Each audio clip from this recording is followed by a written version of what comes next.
I think of like fiat voluntas tua, but this is, Yes. I wonder, but is the Stoics, is this an atheistic sort of philosophy, or is there reference to a providential God? Yeah, excuse me just a second. I'm going to see if I can turn this off because I actually do not have a smartphone, but when I travel, I borrow my wife's. I can turn it off for you. Oh yeah, you want to?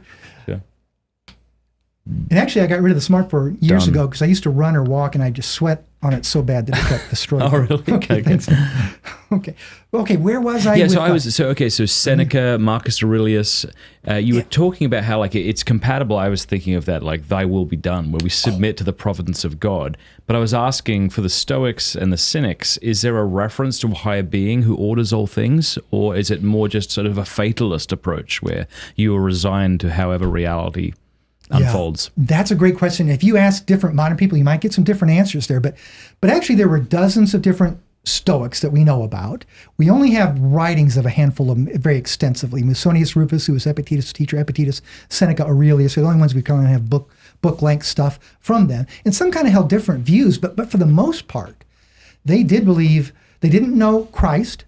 There's a few times they reference Christians, but it shows they kind of vague understanding and may have even confused them with the Jewish people of the day. But based on like natural theology, their natural reason, it did lead them to a concept of the divine.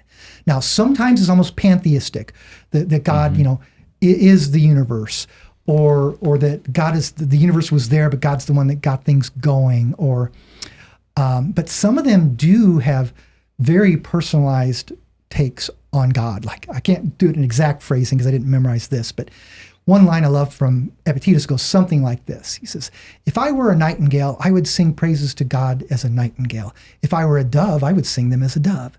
But as it is, I'm a rational human being, and therefore I will sing praises to God as a rational human being, and I will hope you will join in with me. Things like that. Seneca writes about there's a Holy Spirit within each one of us. So you'll find these treatments of God, in a personalized sense, in a Father, kind of in a vague way. It's there in the Stoics. Marcus Aurelius famously writes multiple times what he calls either providence or atoms. Are we guided by a God? Is everything under his control?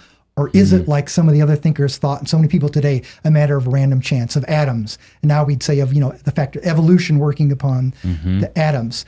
But for the most part, the main Stoics that I read, Rufus, Epictetus, Seneca, Aurelius, I find they're very, very reverential, though they did not know Christ.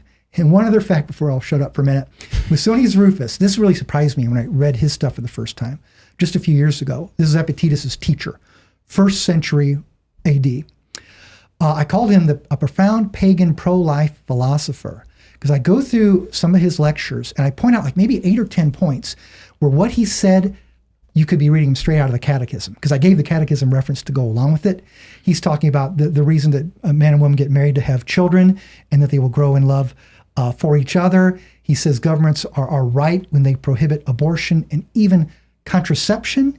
He talks about the value of large families, of having children. He said if you want to destroy society, destroy the family. So just kind of amazing. Wow. So these pro-life ideas coming from reason, from a philosopher there. So anyway, I find there's just a great deal of value in the Stoics, but I'd never say, no, you should be a Stoic instead of a Christian. No. Hey, thanks so much for watching. Please be sure to like and subscribe and leave a comment below letting us know what you thought about the video.